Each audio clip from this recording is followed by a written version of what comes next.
अरे बेटा ये क्या चलता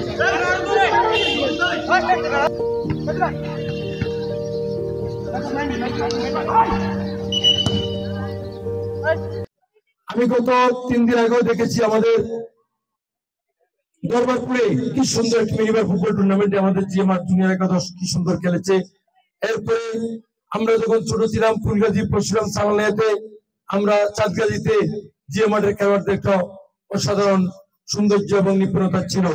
যাই হোক, আমরা দেখতে চাই আমাদের এই খেলার মাঠটা খেলার উপযোগী থাকুক এবং কি আপনাদের যে উদ্যোগ, এই উদ্যোগকে আমি বাংলাদেশ জাতীয় দলের পক্ষ থেকে স্বাগতম জানাই, রাষ্ট্রপতি বেগম খালেদা জিয়া তারেক রহমানের পক্ষ থেকে স্বাগতম জানাই এবং কৃতজ্ঞতা জ্ঞাপন করি।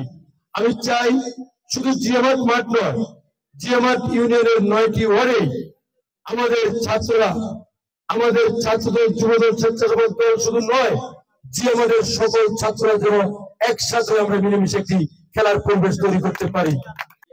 পূর্ব সময় থেকে এই জিএমহাটে খেলাধুলা, সাংস্কৃতিক মনা অনেক লোকেরা এখানে সৃষ্টি হয়েছে। মাঝখানে কিছুদিন বিভিন্ন কারণে খেলাধুলাগুলো বন্ধ ছিল। আজকে আবার জিএমহাট ক্রীড়া পরিবার যেই খেলার উদ্বোধন করতে যাচ্ছে, এই খেলাকে, এই উদ্বোধনকে আমি স্বাগত জানাই এবং তাদের এই টুর্নামেন্টের শুভকামনা করি।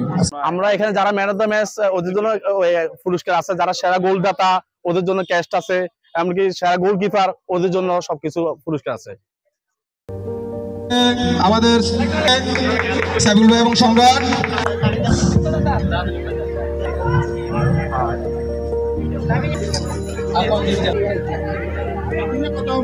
আমাদের